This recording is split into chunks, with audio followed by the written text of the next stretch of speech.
Oke, baik. Baik, kita mulai acara diseminasi ini. Saya mulai. Assalamualaikum warahmatullahi wabarakatuh.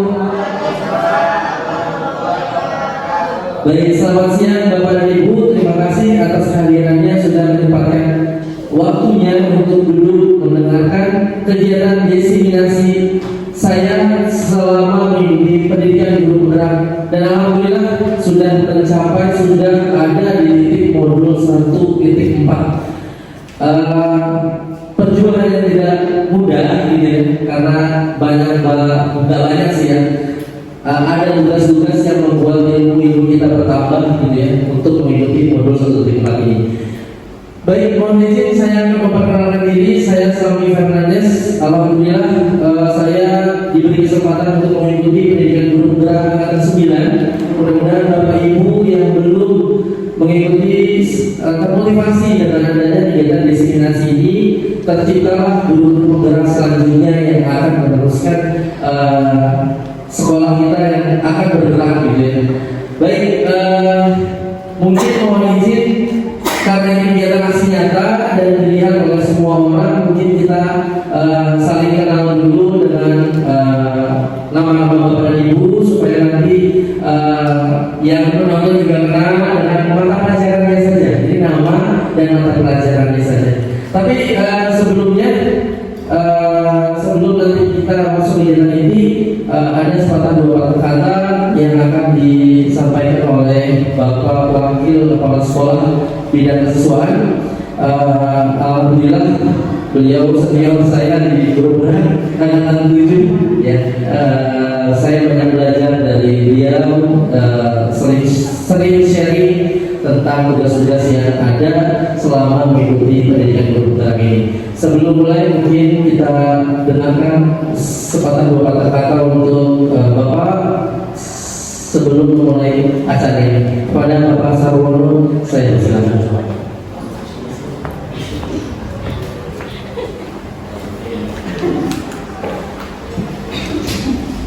Terima kasih Pak Sami. Assalamualaikum warahmatullahi wabarakatuh. Waalaikumsalam warahmatullahi wabarakatuh. Yang saya hormati para wakil dan staf, yang saya hormati Bapak dan Ibu guru yang luar biasa. Kita panjatkan puji syukur kehadiran Allah Subhanahu wa Ta'ala siang hari ini atas izinnya Sami mengundang kita bersama untuk menyampaikan diseminasi.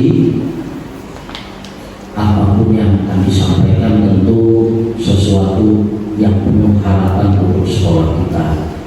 Tadi kebetulan Bu Heni menyampaikan bagi tugas yang pertama tadi Bu Viva bersama Bu Heni, yang kedua saya.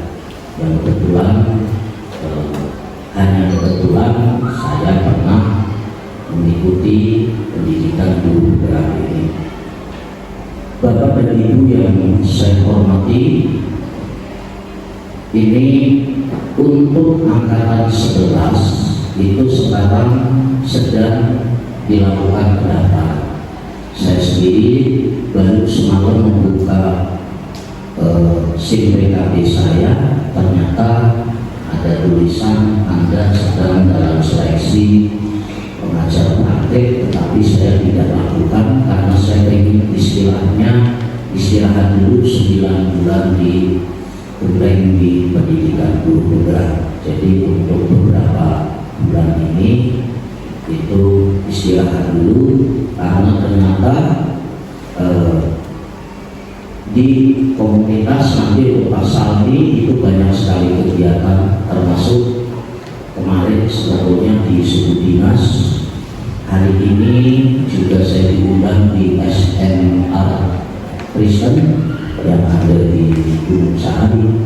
Nah, perintahnya tolong bawa calon guru penggeraknya. Nah, ini di sini sekaligus karena sesuai dengan kesepakatan Bu Feni tadi, Ibu Tatu ikut tidak yang angkatan 11? Ikut seleksi enggak? Enggak. Kemudian ini kebetulan siapa lagi? Enggak ada ya.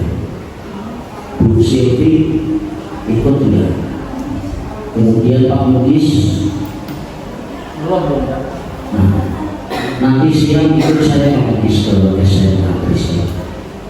Ya. Enggak, maksudnya di sana nanti ada ini. Kebetulan hari ini sebetulnya saya juga jadi pembicara di sana, tetapi saya minta saya istirahat hari ini gitu, karena dari kemarin kegiatan terus itu. Nah, memang tugas kita bersama untuk saling menularkan, dan saya seringkali menyampaikan, andaikan di sekolah ini kita terus berkolaborasi seperti halnya ini Pak Salmi nanti akan sampaikan di modul 1 yang dimulai dari sistem pendidikan nasional diajar Dewantara, visi misi, terus nilai dan peran guru penggerak, dan yang terakhir disiplin positif. Ini semua akan terlaksana seandainya terjadi kolaborasi. Buktinya apa? Hari ini Pak Salmi minta Bapak Ibu kita semua kumpul di sini. Sebetulnya apa sih tujuannya? Adalah untuk menyatukan, kita punya visi untuk memajukan satu. Yang kedua, kita disuruh membuka mata kita lebar-lebar bahwa ke depan adalah murid kita, anak kita, bukan kita sebagai powernya lagi, tetapi anak kita. Nah, ini yang perlu diberikan. Untuk itu sebelumnya saya sampaikan selamat untuk Pak Salmi. Ini baru sepertiga perjalanannya Pak Salmi, sepertiga. Sudah berapa bulan Pak Salmi? 3 bulan. Mudah-mudahan sih jangan sampai dilebarkan sampai 9 bulan seperti waktu saya, agar cepat selesai. Juga selamat. Pesan saya untuk Pak Salmi dan Bu Iva di modul 4 ini kan minimal divideokan dalam 1 jam, tetapi itu bukan hanya video pelaksanaannya, tetapi total semua dimulai dari materi modul 1, 2, 3 dan yang keempatnya. Jadi di sini yang dikembangkan adalah bagaimana kolaborasi dengan teman-teman semua serta restitusi. Mungkin itu saja yang perlu disampaikan. Materi ini insya Allah sangat bagus untuk kita sama-sama belajar. Demikian, terima kasih. Assalamualaikum warahmatullahi wabarakatuh. Waalaikumsalam warahmatullahi wabarakatuh. Terima kasih Pak Sarwono atas sepatah katanya. Mudah-mudahan termotivasi buat Bapak Ibu guru yang belum mengikuti guru penggerak akan segera mengikuti guru penggerak ini. Baik, saya ucapkan selamat datang para guru hebat. Mari kita belajar bersama, berkolaborasi dan saling mendukung satu dengan yang lain demi mewujudkan disiplin positif di sekolah kita tercinta SMP Negeri 79 Jakarta. Baik, kenapa ada latar belakangnya Bapak Ibu? Saya ingin menyampaikan disiplin positif, budaya positif yang ada di sekolah. Ini adalah latar belakang saya. Murid merasa tidak nyaman dengan kata peraturan atau aturan-aturan yang sifatnya memaksa. Dan jika mereka melanggar, maka akan mendapatkan hukuman yang malah tidak memperbaiki keadaan menjadi lebih baik dan akan cenderung memunculkan atau mempermalukan dirinya. Dan di sini ada gambaran, ada ketika anak di sini dihukum untuk tiang bendera ini. Saya banget ini dulu, Bapak Ibu. Saya banget dulu, saya selalu pernah dulu nyuruh anak untuk berdiri di tiang bendera. Saya pernah juga untuk seperti yang ada di gambar ini. Ini adalah sebuah refleksi kita selama menjadi guru. Mudah-mudahan setelah kita tahu adanya budaya positif ini, kita menjadi kejadian guru sih. Baik, ini adalah latar belakang saya untuk menyampaikan materi ini. Kemudian awal mula modul ini adalah modul budaya positif yang merembet ke sini. Ada disiplin positif, kebutuhan dasar manusia, motivasi perilaku manusia, keyakinan kelas, posisi kontrol, dan lahir nanti ada segitiga restitusi. Baik, membentuk budaya positif adalah salah satu tanggung jawab seorang guru. Bagaimana menciptakan suatu lingkungan positif yang terdiri dari warga sekolah yang saling mendukung, saling belajar, saling bekerja sama sehingga tercipta kebiasaan-kebiasaan baik.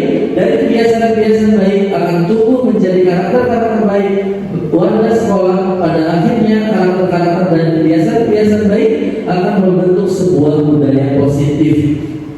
Nah, oh iya, tadi lupa juga untuk memperkenalkan diri ya. Oke, mungkin bisa dimulai dari Mas Sugeng untuk memperkenalkan diri. Tadi dimulai lupa di awal. Saya minta nama Bapak Ibu dan mata pelajaran yang diakui itu saja. Terima kasih, nanti bisa sampai mic-nya ya Bapak Ibu. Karena di dalam kalau nggak kedengeran suaranya. Terima kasih. Nama Sugeng Purnomo, guru matematika. Nama saya Sri Suryati, guru mapel bahasa Indonesia. Perkenalkan, nama saya Popita Swetini, saya guru ilmu pengetahuan sosial.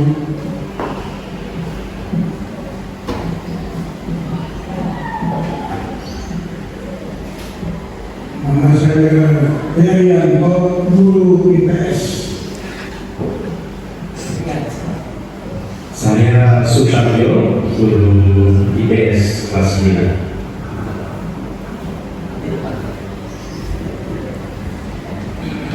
Nama saya Muarifah, mengaku mata pelajaran IPA dan Prakarya. Assalamualaikum warahmatullahi wabarakatuh. Perkenalkan, nama saya Ibu Sylvia Putri. Saya mengajar bahasa Indonesia. Perkenalkan, nama saya Eka Susanti, saya guru BK. Assalamualaikum warahmatullahi wabarakatuh. Perkenalkan, nama saya Tahu Siti Rahmat, mengajar untuk pendidikan agama Islam dan Buddha.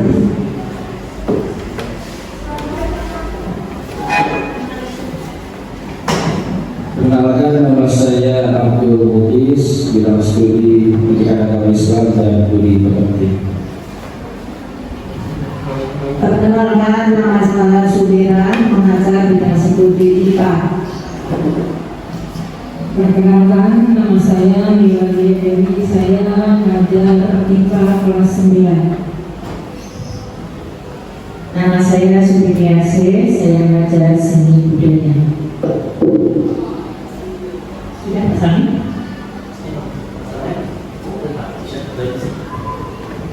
Perkenalkan, saya Sarwono, guru mata pelajaran entah.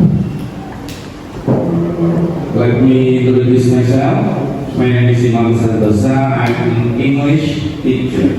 Oke, terima kasih Bapak Ibu, boleh tepuk tangan buat Bapak Ibu dan semua. Baik, kita lanjutkan. Tadi ini adalah budaya positif, disiplin positif, kebutuhan dasar manusia, motivasi perilaku manusia, keyakinan kelas, posisi kontrol dan segitiga restitusi. Baik, kita mulai dari disiplin positif. Apakah Bapak Ibu pernah mendengar disiplin positif? Secara umum, disiplin positif adalah suatu pendekatan untuk menerapkan disiplin dari dalam diri anak tanpa hukuman dan hadiah. Disiplin positif perlu diterapkan baik dalam lingkungan keluarga maupun lingkungan sekolah. Dengan menerapkan disiplin positif diharapkan tidak kekerasan tidak dapat dihindari. Pendekatan disiplin positif bukan mengenai anak atau peserta didik secara langsung, melainkan bagaimana cara orang dewasa yang memberikan dampak dan pengaruh positif kepada anak. Pendekatan disiplin positif menitik beratkan pendekatan yang positif tanpa kekerasan, motivasi, merefleksi kesalahan, menghargai, membangun logika dan bersifat jangka panjang. Ini adalah disiplin positif Bapak Ibu, jadi tidak ada kekerasan kalau misalkan kita menerapkan disiplin positif ini kepada anak. Ini juga bisa kita terapkan di dalam keluarga, di dalam lingkungan keluarga kita sendiri. Baik, ini adalah nilai kebutuhan dasar manusia Bapak Ibu. Kenapa anak-anak bisa melanggar aturan? Kenapa anak-anak bisa susah dibilangin? Karena ada 5 kebutuhan dasar manusia yang kita nggak tahu. Ternyata manusia itu pertama bertahan hidup, kebutuhannya, kebutuhan bertahan hidup, punya kebutuhan bertahan hidup. Yang kedua, manusia juga punya kebutuhan rasa kasih sayang dan rasa diterima. Yang ketiga, manusia juga punya kebutuhan penguasaan. Ingin kemampuan itu benar-benar diakui gitu, penguasaannya gitu, kemampuan kita itu diakui, jangan diremehkan gitu. Dan yang keempat, kebutuhan kebebasan, kita ingin bebas. Dan yang kelima adalah kebutuhan kesenangan.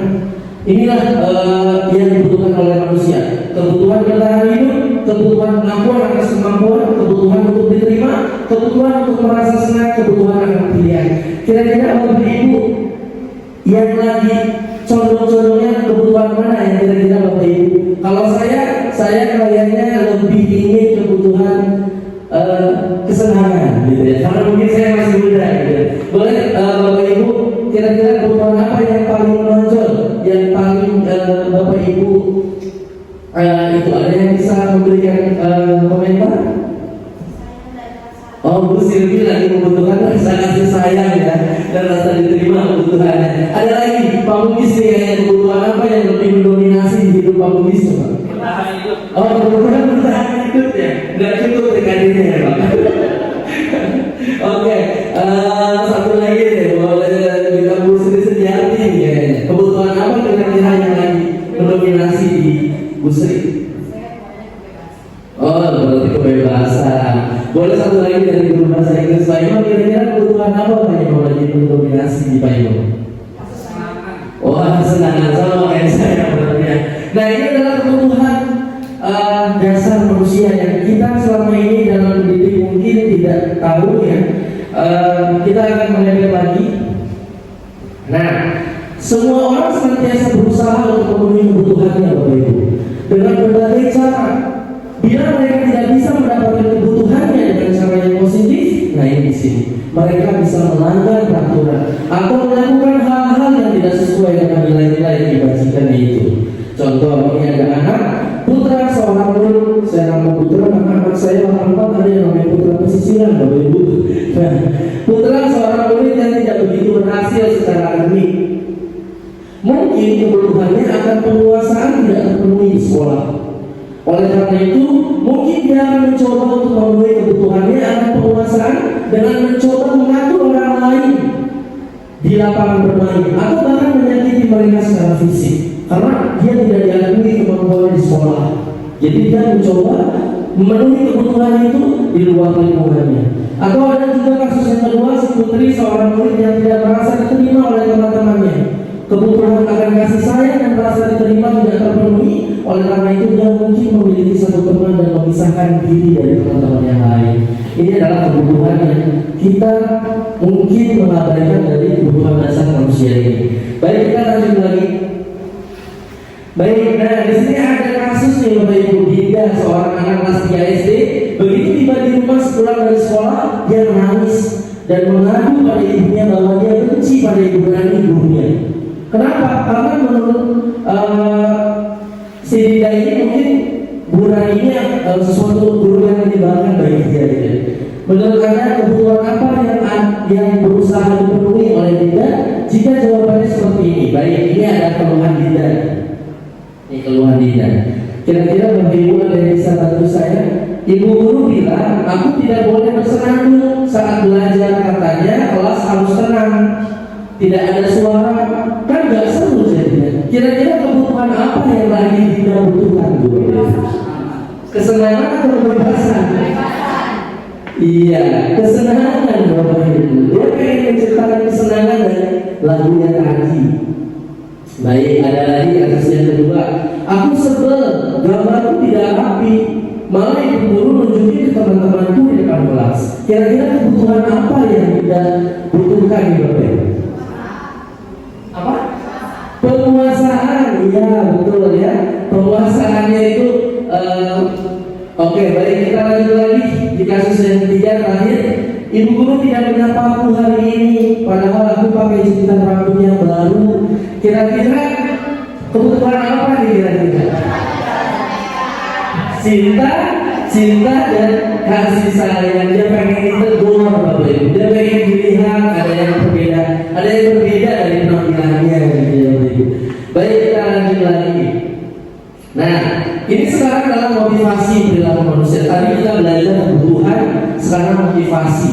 Ternyata motivasi menurut di dosen ini adalah menggolongkan tiga. Yang pertama, motivasi manusia melakukan sesuatu pelanggaran itu untuk menghindari ketidaknyamanan atau hubungan. Biasanya manusia itu berbuat sesuatu supaya tidak dihukum. Ada juga manusia yang berbuat sesuatu supaya dihargai, supaya mendapat penghargaan, cari muka dulu dan anak-anak suka begitu ya. Dan yang ketiga, untuk menjadi orang yang mereka inginkan dan menghargai diri sendiri dengan nilai-nilai yang mereka yakini. Bapak Ibu, 3 motivasi ini akan kita bahas secara lebih dalam di slide selanjutnya. Tadi yang pertama Bapak Ibu, manusia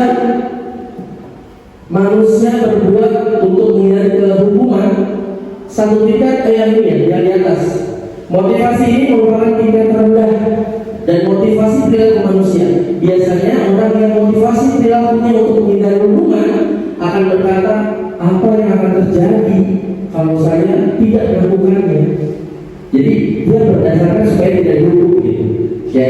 Terus motivasi yang kedua untuk mendapatkan penghargaan. Nah ini satu tingkat lah di atas dari motivasi yang tadi. Jadi dia pengen nah orang yang mempunyai motivasi penghargaan biasanya akan berkata, apa yang akan saya dapatkan apabila saya melakukannya?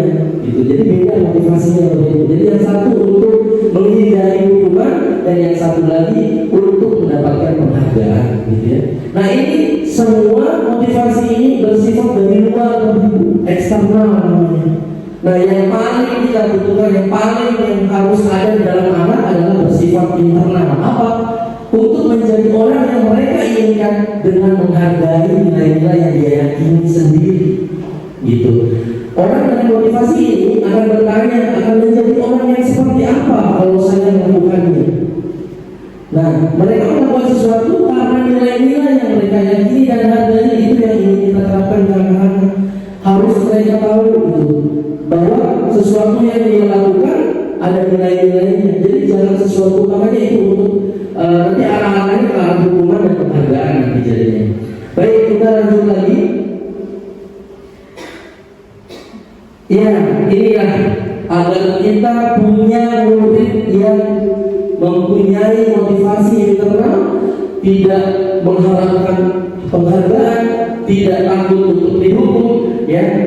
Hindari hukuman dan hindari penghargaan. Kenapa ini dihindari? Pertama, hukuman itu menyakitkan. Yang kedua, murid merasa tidak nyaman. Yang ketiga, sifatnya memaksa.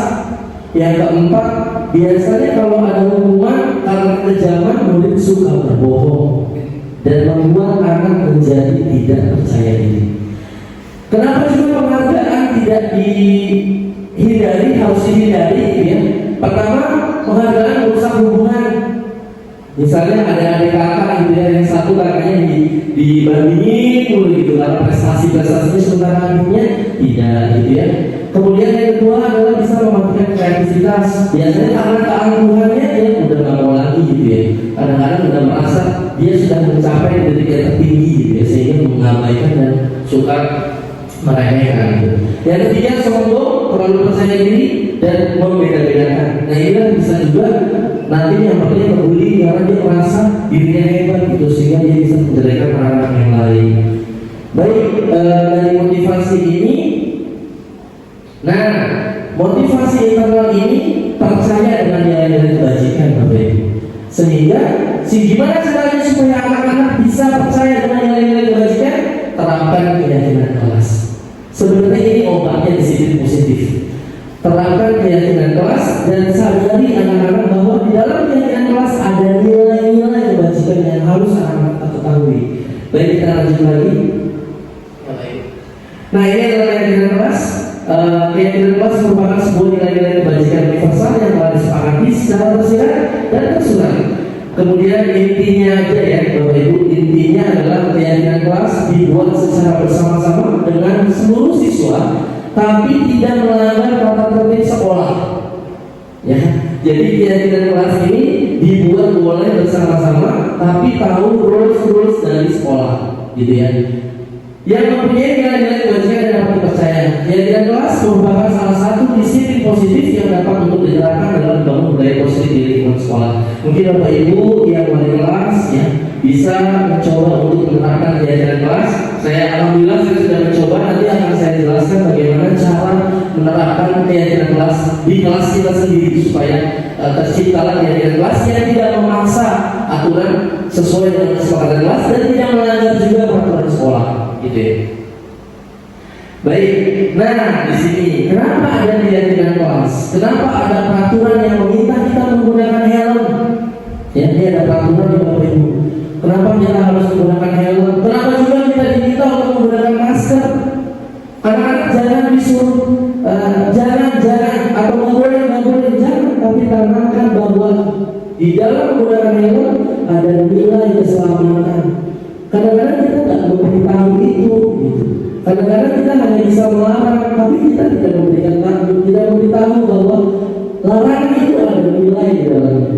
Kenapa kita harus menggunakan masker? Karena ada nilai kesehatan. Ya, dari nilai-nilai ini terciptalah motivasi internal. Jadi tidak perlu dihargai lagi. Jadi orang memakai helm karena dihargai polisi, dan juga, gitu ya. Karena memang sudah meyakini bahwa kalau saya pakai helm berarti ada nilai keselamatan. Kalau saya menggunakan masker berarti ada nilai kesehatan, gitu. Jadi jangan aturan-aturan. Jadi kita harus menggunakan keyakinan kelas yang mengandung nilai-nilai kebajikan. Baik, kita lanjut lagi. Ini Bapak Ibu, saya sudah membuat keyakinan kelas. Yang pertama, saya memberi arahan bahwa hari ini anak-anak membuat keyakinan kelas bersama-sama. Di sini terlihat saya sedang meminta anak-anak untuk membuat kesepakatan, gitu ya. Yang kedua, anak-anak saya suruh menggunakan HP-nya, membuat saya kasih link, kamu ini kelasnya seperti apa, gitu ya. Kenapa saya kasih HP anak Bapak Ibu? Kita balik ke modul 1.1 yang saya dapatkan, filosofi Ki-Hajar Dewantara. Anak-anak itu sudah ada dari sama-samanya. Kita hanya menebalkan. Jadi kita hanya menebalkan perilaku anak itu. Jadi contohnya dari filosofi Ki-Hajar Dewantara bahwa kita sebagai guru tugasnya adalah menuntun anak sesuai dengan kodrat alam dan kodrat zaman. Nah, yang saya lakukan sesuai dengan zamannya Bapak Ibu. Saya sudah meminta masukan dengan handphonenya. Jadi mohon maaf mungkin kalau kelihatan edisi dengan guru yang senior itu pakai HP gitu ya, karena ini berzamannya gitu ya. Jadi saya meminta masukan ke anak-anak melalui handphone sehingga tertulis di info saya semua masukan-masukan dari siswa. Nanti akan saya putar videonya bagaimana cara membuat keyakinan kelas. Nah, di sini ketika larangan-larangan yang anak buat, ya, saya minta anak untuk merubah menjadi hal positif. Saya untuk merubah, kenapa dirubah? Biasanya kalau anak kecil, dek jangan lari, anak-anak pasti lari, ya kan? Kalau kita menggunakan kalimat positif, anak-anak merasa penasaran dan ingin melakukannya, gitu ya. Makanya kalimat-kalimat negatif diubah ke kalimat positif. Setelah kalimat positif, baru anak-anak berdiskusi. Ada nilai apa di dalam setiap aturan itu? Ada nilai-nilai apa yang harus kita penuhi, gitu ya? Supaya anak-anak meyakini. Setelah kita sepakat, anak-anak menandatangani kesepakatan kelas. Sehingga apa yang dilanggar, misalnya anak-anak akan bercerita, Pak, dia melanggar gitu kesepakatan yang sudah kita tetapkan gitu. Nah, di sini ada video mungkin ya Bapak Ibu, saya akan memperlihatkan videonya. Singkat Bapak Ibu, cuma 2 menit.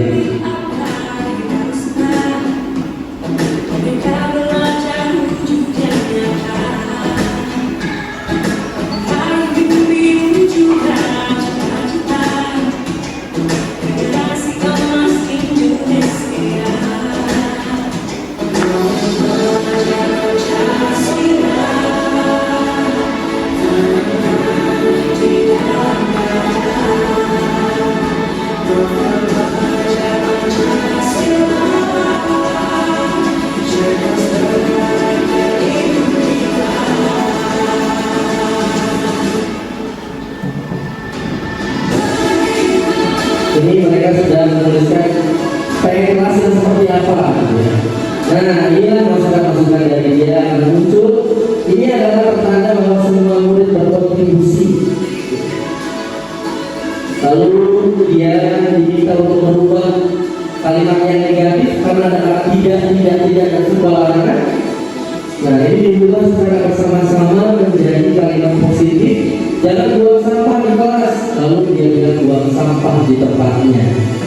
Lalu ada lagi, nah, jangan keluar kelas. anak membuat kata positif keluar kelas harus isi.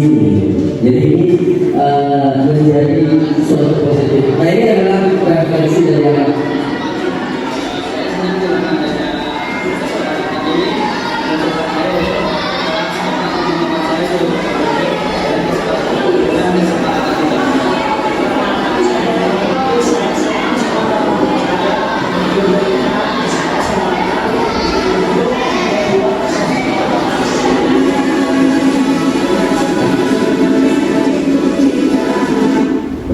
Ya baik, ternyata ini sangat membantu ketua kelas ternyata dari kelas karena mereka semua sudah sepakat gitu ya.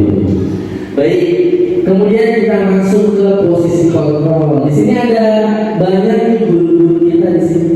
Ada Andi yang tidak memakai atribut lengkap saat upacara bendera. Nah ini ada Andi. Kira-kira Bapak Ibu tergolong yang mana nih? Bu Lita. Misalnya mereka semua ini ada 5 guru di sini melihat kesalahan Andi tidak lengkap nih tidak memakai topi. Nah kira-kira Bapak Ibu pilih karakter yang mana? Bu Lita, apakah kamu tahu kesalahanmu? Kira-kira bagaimana kamu akan memperbaikinya? Kalau kata Bu Yopi, patuhi aturan sekolah lalu berdiri di depan barisan. Kalau kata Pak Borni, berapa kali Bapak harus memberitahu kamu? Bapak kecewa sekali dengan kamu. Kalau kata Bu Ilmi, ayolah yang tertib dalam berpakaian, buat ibu bangga dengan kamu. Kalau kata Pak Bola, kamu sudah melanggar, apa peraturan dan konsekuensinya? Kira-kira Bapak Ibu yang mana? Bu Lita, Bu Yopi, Pak Bola, Bu Ilmi, atau Pak Borni? Ada yang Bu Lita boleh minta Bu Lita, Bu Lita. Ada yang Bu Yopi, ini jujur ya. Ada yang Bu Yopi, patuhi aturan sekolah, lalu berdiri di depan barisan. Mendadak ada yang lucu dari Bu Yopi. Atau ada yang menjadi seseorang Pak Borni. Bapak berapa kali harus memberitahu? Bapak kecewa sekali dengan kamarnya Pak Borni. Atau ada Bu Walifah yang mana kira-kira? Kalau Bu Walifah Pak Borni ya. Kalau Pak Sutanto kira-kira yang mana? Kalau ada anak yang melanggar aturan, Pak Bola, aku sudah melanggar, apa peraturan dan konsekuensinya? Kalau Mister Ilmu kira-kira yang mana?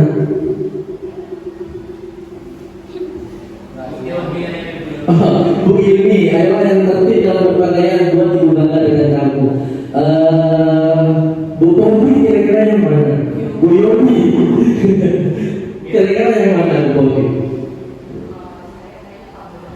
Oh, lebih satu kepala. Kamu sudah melanggar, apa peraturan dan konsekuensinya? Oke, baik.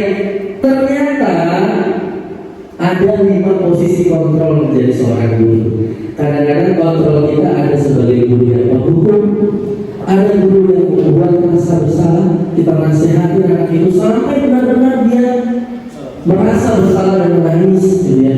Ada juga guru yang nggak usah disalahkan, tapi merangkul dan merasa menjadi teman. Ada juga hanya memantau, melihat, tapi tidak menegur, gitu ya. Ada juga sebagai manajer, ya. Manajer, ya. Baik, kita akan pelajari di mana posisi kontrol kita menjadi seorang guru. Nah, baik Bapak Ibu, tadi yang milih Bu Lita, berarti yang milih Bu Lita bisa sebagai manajer. Yang milih tadi Pak Borni berarti guru yang membuat rasa bersalah. Karena berapa kali Bapak harus memberitahu kamu, Bapak kecewa sekali dengan kamu, gitu ya. Sehingga si anak ini merasa bersalah. Nah, Bu Yopi adalah guru divonis menghukum gayanya ya. Patuhi aturan sekolah lalu berdiri di depan barisan. Kemudian ada yang sebagai teman, ayolah yang tertib dalam berpakaian, buat ibu bangga dengan kamu. Itu seperti teman. Kemudian sebagai pemantau, kamu sudah melanggar, apa peraturan dan konsekuensinya? Gitu ya. Ini sebagai posisi kontrol kita menjadi seorang guru. Baik, nah untuk menciptakan disiplin positif, kita setidaknya harus bersifat sebagai manajer. Kenapa? Apakah kamu tahu kesalahan kamu? Kira-kira bagaimana kamu akan memperbaikinya? Gitu ya. Jadi kita tanya sendiri kan, apa kira-kira solusi dari permasalahan ini seperti selayaknya seorang manajer.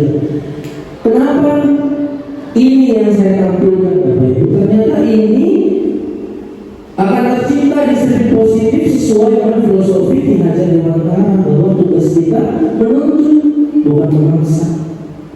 Ya, apa sebenarnya apa dasar kita memaksa anak itu memakai topi? Ya kan? Kalau kita pikir-pikir gitu ya, apa dasar kita memaksa anak itu memakai topi gitu ya? Tapi karena kan bahwa dengan memakai topi ada nilai di situ. Mungkin ada nilai kesehatan karena tidak langsung terkena matahari gitu ya. Nah, baik. Nah, ini manajer ini adalah tanda bukti bahwa kita sudah menerapkan disiplin positif. Tugas seorang manajer bukan untuk mengatur perilaku seseorang, tapi membimbing murid untuk dapat mengatur dirinya sendiri. Seorang manajer bukan yang memisahkan murid dari kelompoknya. Kita membimbing keluar dari barisan, tapi biarkan mereka di kelompoknya dengan lebih baik dan lebih kuat, dengan nilai-nilai yang sudah dia yakini gitu ya. Kita ajak ngobrol, kita kasih tanamkan ke dia bahwa nggak perlu dikeluarkan dari barisannya gitu ya. Tapi biarkan dia di barisan itu, tanamkan dia supaya lebih kuat dan lebih yakin lagi dengan nilai-nilai yang dia yakini gitu ya Bapak Ibu. Nah, contoh percakapan guru sebagai manajer. Kalau ada siswa yang terlambat, nah, apakah kamu mengetahui jam berapa sekolah dimulai? Saya tahu Pak, jam 6.30. Ya, jadi kamu terlambat sekarang. Apa yang membuat kamu terlambat datang ke sekolah? Saya baru kesiangan Pak. Saya mengerti, mungkin kamu terlalu lelah, tapi apa perbuatan kamu bisa dibenarkan? Gitu ya. Tidak Pak, nah, nanti di situ dia akan mengetahui nilai-nilai yang dia yakini gitu ya. Jadi tidak usah. Nanti akan ada kalimat selanjutnya. Bisa jadi dalam praktek sehari-hari kita akan kembali ke posisi teman atau pemantau, karena kita belum siap mengajar anak untuk diskusi, karena kerjaan kita banyak gitu ya. Nggak cuma mengajar, ada bikin RPP, evaluasi, asesmen gitu ya. Nah, namun perlu disadari dengan tujuan akhir dari posisi kontrol seorang guru adalah posisi sebagai manajer, di mana di posisi ini murid dapat menjadi pribadi yang mandiri, merdeka, dan bertanggung jawab atas perilaku dan sikapnya.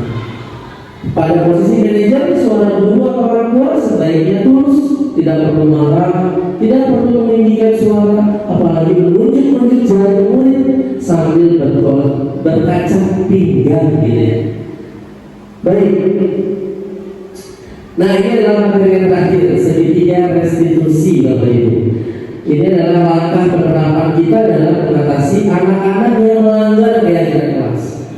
Apakah kita juga merasa yakin dengan diterapkan keyakinan kelas anak-anak tidak melanggar aturan? Tidak juga Bapak Ibu. Ada juga anak-anak yang melanggar aturan kelas. Kayak kemarin anak-anak sepakat bahwa harus mengumpulkan handphone sesuai dengan tertib sekolah. Ternyata ada juga anak-anak yang tidak mengumpulkan handphone. Nah, itu bagaimana cara menerapkannya? Menggunakan segitiga restitusi. Yang pertama, menstabilkan identitas. Ajak dia ngobrol, stabilkan identitasnya. Jangan langsung menjudge bahwa anak itu salah.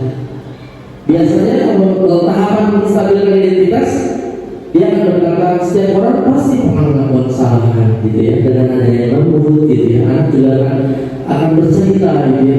Kamu bukan satu-satunya yang pernah melakukan ini kok gitu ya. Stabilkan identitasnya dia, bahwa banyak juga yang melakukan ini tapi ada konsekuensinya gitu ya. Yang kedua adalah memvalidasi tindakan yang salah. Kamu pastinya punya alasan kenapa bisa melakukan itu gitu ya. Divalidasi bahwa anak itu yang salah gitu.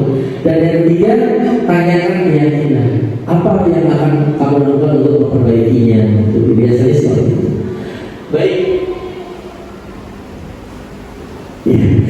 Lanjut, ini adalah segitiga restitusi. Mungkin saya share sedikit ya Bapak Ibu.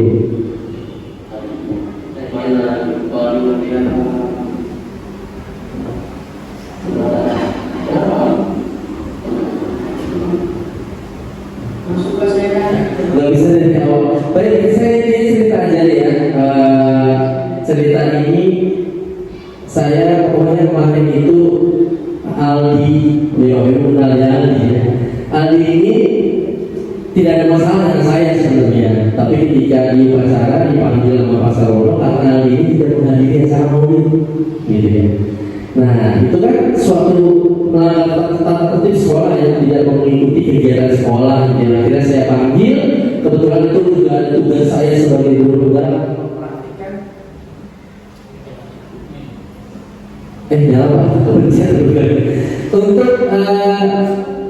Untuk mempraktekkan sindikat institusi ini ke anak gitu ya. Pertama menstabilkan identitas dia bahwa katanya dia kesiangan gitu ya. Saya bilang kesiangan itu hal yang wajar. Kita bolehlah dalam istirahat gitu sehingga kamu kesiangan gitu ya. Nah itu distabilkan dulu identitasnya, lalu divalidasi kira-kira apakah perbuatan kamu bisa dibenarkan gitu. Baru nanti ditanyakan keyakinan. Ternyata dia langsung mempunyai solusi bahwa saya akan mengikuti maulid virtual di YouTube Pak. Saya juga kaget kira-kira. Saya tanya ke dia, apa langkah kamu untuk memperbaiki solusinya? Gitu. Kalau saya pertama dia bilang begini, saya akan mengikuti kegiatan-kegiatan yang lain. Terus saya tanya ke dia, berarti untuk melanggar tertib kalian kamu gak ikut maulid? Nunggu tahun depan loh dibuktikannya, gitu ya kan? Karena maulid nanti akan ada lagi tahun depan, gitu kan? Akan ada mengikuti kegiatan lainnya. Dan itu menandakan bahwa anak ini tidak langsung mendapatkan konsekuensinya, gitu ya kan? Makanya saya bilang terus langsung terbesit mungkin dia, saya kalau ikut nonton YouTube nonton maulid di YouTube boleh nggak Pak? Di situ juga ada ceramah katanya gitu. Ya udah, kalau memang itu solusinya, nanti saya tulis 2, saya kasih Mahmudi 1 katanya gitu. Itu menjadi solusi dia sebagai menjadi diri dia sendiri yang meyakini bahwa dia salah dan akan memperbaiki solusinya gitu. Baik, saya lanjut lagi di Bapak Ibu. Waktunya habis sebenarnya. Oke, kita sudah sampai di kesimpulan nih Bapak Ibu. Kesimpulan kita, saya mengajak Bapak Ibu wali kelas yang mungkin Bapak Ibu wali kelas bisa membuat keyakinan kelas, sadari bahwa ada nilai-nilai dari peraturan yang kita buat. Jadi jangan tanamkan aturan-aturan terus ke anak, tapi tanamkan nilai-nilai dari aturan-aturan tadi. Ada nilai-nilai yang harus kita lakukan gitu ya. Nah, dengan membuat keyakinan kelas, pasti ada anak yang komitmen dan mengikuti aturan-aturan dari keyakinan kelas. Nah, kalau anak-anak komitmen mengikuti keyakinan kelas, berarti anak-anaknya sudah mempunyai motivasi internal di dalam dirinya, sehingga terciptalah disiplin positif, gitu ya. Tapi ada juga anak-anak yang tidak komitmen dari aturan-aturan yang sudah disepakati bersama, ada yang melanggar.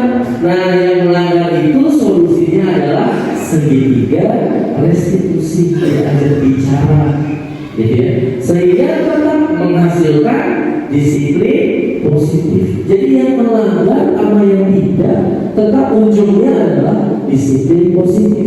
Yang melanggar diterapkan segitiga restitusi, dihargai, anak dihargai dengan menciptakan solusinya sendiri, gitu ya.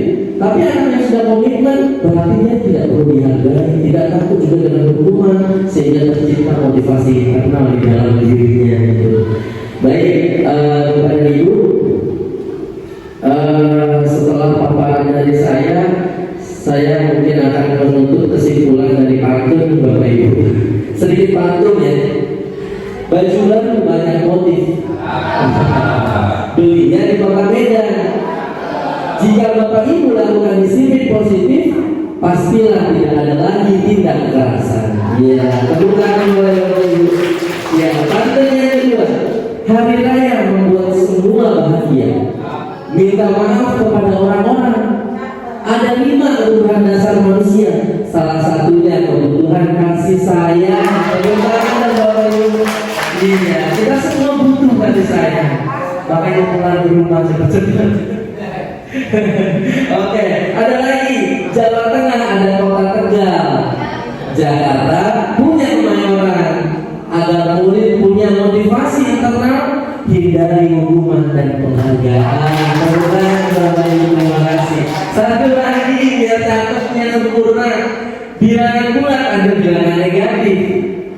tambah 0 menjadi lebih jelas. Yuk kita tumbuhkan disiplin positif dengan bersama membuat keyakinan kelas. Terima kasih. Baik Bapak Ibu, ada sedikit tontonan ya Bapak Ibu. Saya mungkin akan memperlihatkan Bapak Ibu. Ya.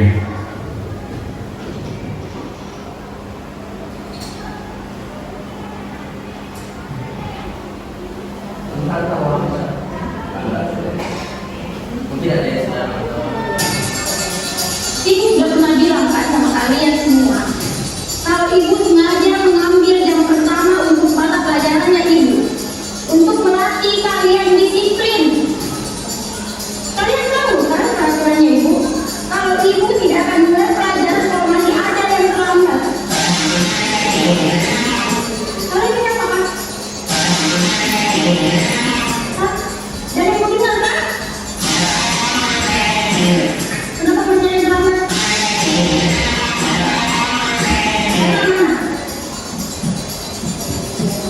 Kalian di mana? Ibu sudah bilang, ibu tidak akan mulai pelajaran kalau ada yang Kaila, sini kok. Apa ada datang Kaila? Hah? Ketiduran lagi? Nanti Kaila. Aduh bu. Lekor kau Kaila. Yang Kaila, gara-gara tahu kita semua itu tidak berada. Kami kumpen. Sudah. Yang lagi yang datang. Kaila dulu. Tapi ingat kok besok, kalau kau masih terlambat begini, tidak akan mulai pelajaran lagi.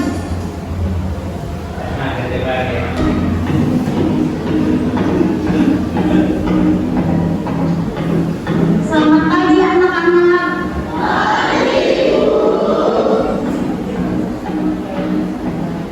Betul-betul ini ya, dan ada obat-obatnya. Kemarin sudah dilempari gara-gara terlambat masuk kelas. Ada yang tahu kemana?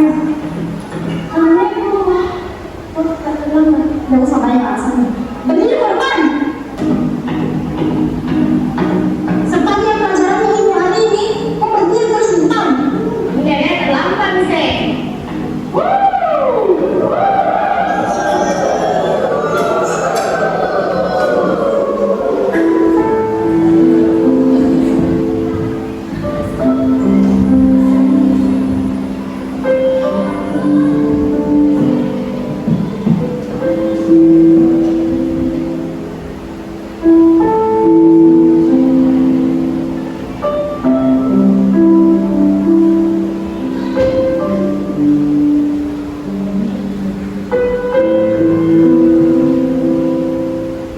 Sudah 1 jam lebih ini Kaila tidak datang.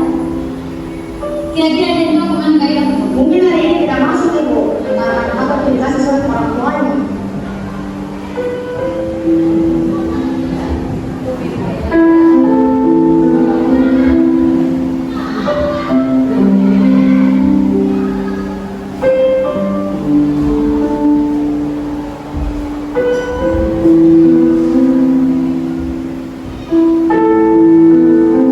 Bagi anak-anak.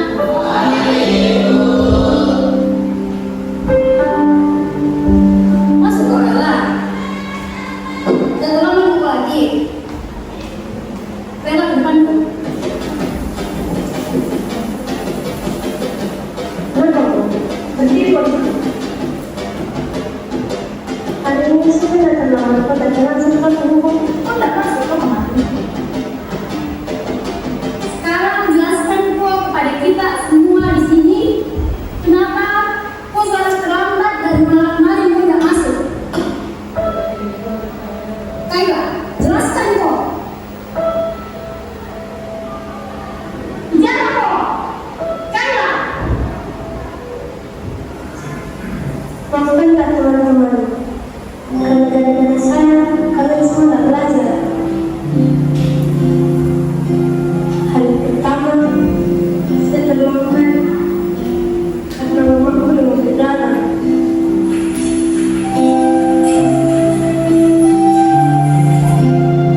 Hari sudah antar ke rumah sakit sebelum ke sekolah.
ada secuplik ya. Saya minta izin Bapak Ibu bawa HP-nya. Boleh minta izin memberikan komentar atas video yang sudah saya berikan. Nanti saya kasih linknya ya.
Bapak Ibu minta tolong dibuka Google Chrome-nya atau web browser boleh, terus diketik Mentimeter. Mentimeter. Saya tulis di sini ya. Ya, Mentimeter. Bisa juga. Buka Google Chrome-nya, kemudian Mentimeter. Mentimeter. Ada yang warna pink ya? Iya, pink biru. Iya, pink biru. Boleh diklik pink biru, nanti ada kodenya. Mentimeter.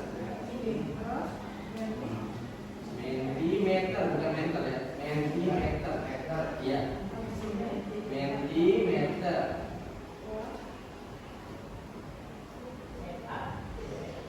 Ya, kemudian masukkan kodenya 5.000. Ada kodenya ya?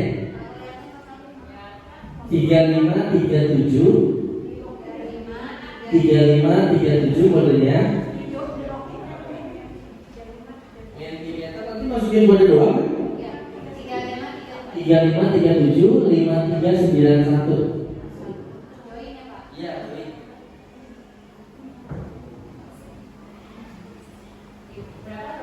3537 5391.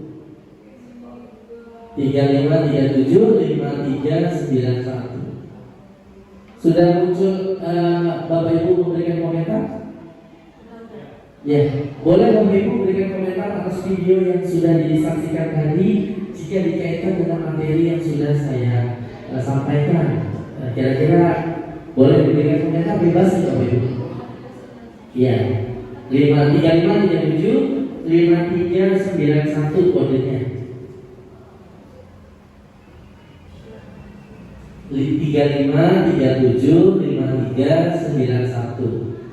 Ya, boleh minta komentarnya atas video dan kaitkan dengan disiplin positif yang sudah disampaikan. Komentar video yang tadi Ibu pernah tadi. Iya, yang tadi yang tentang tadi Kaila, ya, yang Kaila. Jika dikaitkan dengan disiplin positif yang tadi Ibu guru yang melakukan terhadap Kaila tadi, boleh diberikan komentar bebas. Kira-kira komentar apa ya? Bisa Bapak Ibu tulis atas video yang tadi Bapak Ibu ya.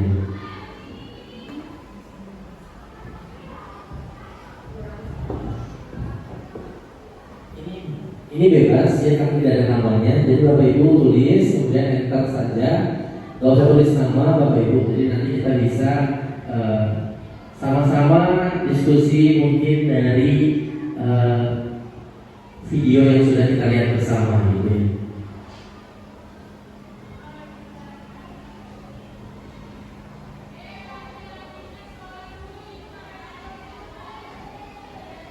Baik, ini sudah ada 1 dan 2 nih Bapak Ibu yang sudah mengirimkan pendapatnya tentang video tadi. Menarik ya, sudah ada pencerahan mudah-mudahan dari paparan diseminasi yang sudah saya lakukan. Seharusnya guru tidak menjadi pembuku, melainkan menjadi manajer agar mampu mendengarkan alasan murid ketika melakukan kesalahan, bukan langsung menghukum. Video yang mencerahkan bisa menjadi inspirasi. Sebagai guru kita harus mencari tahu kenapa anak didik kita melanggar peraturan, tidak langsung memberikan label negatif ke anak tersebut. Ayo ditunggu Bapak Ibu atas umpan balik dari video tadi. Oh, sudah ada lagi. Menyentuh dan pas untuk masing-masing bisa saling mengoreksi diri sendiri dan membawa menjadi lebih baik, menjadi disiplin positif. Ketika anak melakukan sesuatu yang tidak biasa, bertanyalah, janganlah kita menghukum murid, ajarlah bicara. Jangan mengambil tindakan hukuman sebelum mencari sebabnya, karena dengan adanya alasan bisa jadi dasar hukuman tersebut. Ada lagi Bapak Ibu, silakan diberikan umpan balik dari video tadi yang kita lihat. Sama-sama bahwa belum ada disiplin positif yang diterapkan gitu ya. Oke, lanjut ke yang kedua Bapak Ibu, minta tolong berikan umpan balik atas disiplинasi yang sudah saya lakukan. Bapak Ibu, yang kedua ada soal berikan umpan balik atas disiplинasi hari ini yang sudah saya lakukan. Mohon mungkin kekurangan kelebihan disampaikan saja karena ini untuk menjadi kritik dan saran evaluasi buat saya untuk melangkah lebih maju lagi. Gak apa-apa Bapak Ibu, isi kritik yang membangun pastinya, saran dan yang terbaik gitu ya.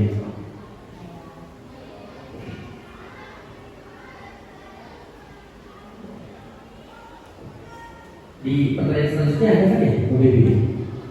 Ada ya? Ya, boleh ditulis satu kata, dua kata-kata juga boleh ya, atas designasi yang sudah kita lakukan.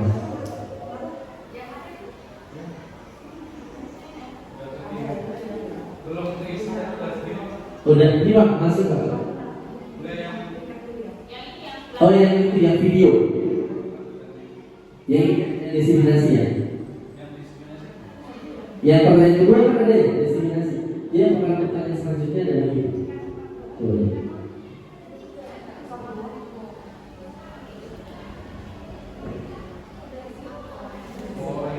Iya. Iya. Iya. Iya, boleh. Nggak apa-apa Bapak Ibu kalau ada kritik yang membangun untuk evaluasi atas materi yang sudah saya lakukan. Mudah-mudahan bermanfaat ya. Saya sudah harusnya iya, tapi nggak apa-apa Pak. Jadi yang penting ada untuk bukti sebagai sudah melakukan aksi nyata ini dan mendapatkan umpan balik dari Bapak Ibu. Terima kasih. Baik, sebelum saya akhiri di PPT saya yang terakhir, sebelum saya akhiri ada statement terakhir kepada Ibu. Sebelum saya akhiri, jangan takut berjalan lambat. Takutlah jika kita hanya diam di depan. Terima kasih Bapak Ibu atas waktu yang sudah diberikan.